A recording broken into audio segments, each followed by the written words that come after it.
All right, welcome back. Day 5 with this little blue roan mare that bucked her owner off. Day 5 as far as training. This is my 5th day to work with her, and the videos that you saw were the first day. And I have tried everything I can think of to get this mare to buck. All the things I know that might make a cinchy horse or a scared horse or a spooky horse buck, haven't been able to get her to buck. So that's kind of good news and bad news, okay? Yesterday and the day before, I did some what I'd call extreme desensitizing. Here's a video from what we did yesterday.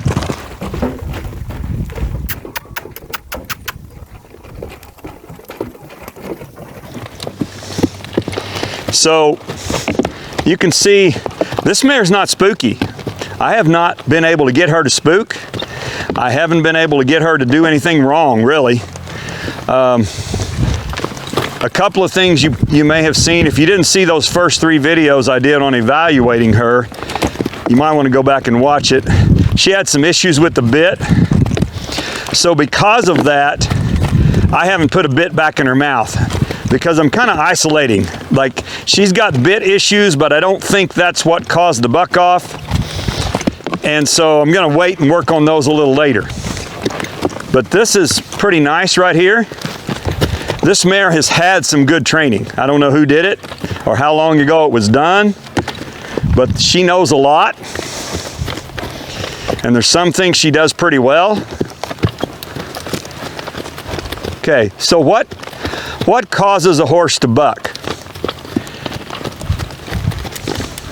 I want you to think about the horse's nervous system on a scale of 0 to 10. So 0 is asleep. And if she wakes up and she's eating grass, she's at a level 1. If she goes all the way up to a 9 or a 10, she's in a bucking fit or a bolting panic. That's the horse losing it, okay?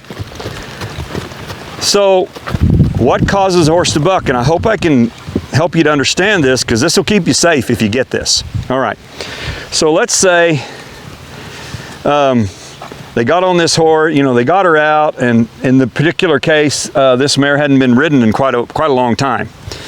So she's a little fresh, and that brings that from a level 1 or 2, that brings her up to about a 3 or a 4. And she's nervous, okay? So think of it this way. Let's say you wake up and you get out of bed and you got a headache. And so your stress level goes up a little bit. On your 0 to 10 scale, you go up to about a 2 or a 3 just because you woke up with a headache. And then your husband calls you a name and complains about something, and you go up to about a level 4 or 5. And you're carrying that stress, okay? And you don't get over it. You're just carrying it around. Then you get in the car and there's a traffic jam and 3 jerks are cutting you off in traffic, and some guy in a 4-wheel drive is trying to push you, and then you go up to about a level 7. Then you get into your work and you walk into work and the boss starts chewing you out for something you forgot to do the day before. Then you hit a level 9 and you just go berserk and grab a semi-automatic weapon. And I'm joking, of course. But you see what I mean? And we use phrases like the straw that broke the camel's back, or, that was my last nerve. You just got on my last nerve. We use those kind of phrases. Well, that's exactly what happens to a horse. And I'm pretty confident in telling you that's what happened to her, okay? It wasn't any one thing that caused her to buck. It was a combination of one thing added onto another thing, added onto another thing. And the owner told me that in addition to not having been ridden in 7 months, it was really windy. That makes a lot of horses nervous when it's windy. It just bothers them because they can't hear it in it. So that'll take them up 2 or 3 notches on that 0 to 10 scale. And then she said when she got on the horse, she was working on bitting the horse, not bitting her up, but collecting her up and working on giving her face, which this mare I think has a few issues with that. So that stressed her out. And then the neighbor started firing a gun. So see what happened to her? 3, 6, 8, 9, boom, she lost it. And she's like, I can't take it anymore. I don't know what to do, okay? So what we need to do When we feel our horses getting stressed, is we need to figure out how to get them to de-stress, how to down-regulate. So I can do all the things that happen on that same day, but let's not do them all at the same time. Okay? Let's get her up. So right now, I'm going to raise her stress level. Watch. Okay. So I just cranked her up from a 2 to about a 5. All right? I'm stressing her out. I'm saying, move it. Come on. Come on, move it. Move it. Now let's go this way. Come on, move it. Okay. See, I'm stressing her out. Now, I'm going to bring her back down. Okay? I'm going to let her come back down. Let that emotion come down. All right? And I'm going to wait for her to lick and chew. So I took her up, and there she goes. She licked and chewed. I took her up to about a level 5 or 6 on that scale. Then I brought her back down. Okay? So I'm teaching her, just because you get stressed out, you don't have to blow up. Okay? So, does that mean that this mare will never ever buck again? I hope so, but I don't know that for sure. Okay? I don't have any crystal ball about that. But I am going to try to get her to where she can handle stress and things don't bother her so much, okay? And she can realize just when she gets stressed out, she doesn't have to lose it or do anything silly, okay? And then can she handle this stress and deregulate herself? See right there, her head's low, her head's bobbing, okay? Let me see if I can get her to speed up without getting bothered. So I'm just easing her into that trot. And she always raises her head when she trots. I'm not sure why. Her head comes up about 6 or 8 inches when she starts trotting. And I have not been able to get her to trot with her head lower. So that may be just, that's her way of lifting her front end or something. I'm not sure. She's stretched out, so it's part of her not being collected.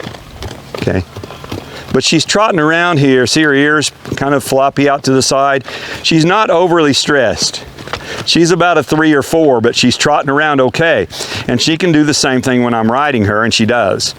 So I rode her after that first day, the videos, that we've ridden her every day. We've ridden her bareback, we've ridden her, you know, walk, trot, lope, quite a few things, and I'll show you here in a second. I'm going to get on her and ride her.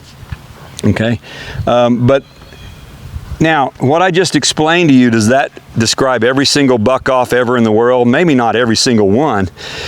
But think about this. Someone's riding down their trail and they say, all of a sudden a bird flew by and my horse started bucking. Just a bird, okay? Well, think about it. That horse they loaded in a trailer to take it to the trail ride, so that raised the stress level. Then they cinched it up, climbed on it in a strange place, started going down the trail. Maybe they left their buddies, the horse's buddies, back at the barn. That raised the stress level. So the horse was already at a 6 or a 7, and then the horse is nervous about the culverts and about the deer, and the horse is already at a level 6 or 7 before the bird flew by. So was it the bird that caused the buck off? Yes and no. The bird was just that final straw that caused that horse to say, I can't take it anymore, I don't know what to do, I'm losing it. Okay? So how can you avoid that? If that owner, before the buck off happened, the first thing I would do if I took a young horse trail riding, when I got to the trailhead, is I'd start doing this. Okay? I'd start moving that horse's feet. And I'd start working on bringing some of that stress level down just by moving her feet. And I would get her paying attention to me and not looking at the fairies and making a big thing about every little thing that was going on, okay? Okay, right there, she's misunderstanding me. She'll figure it out. There we go.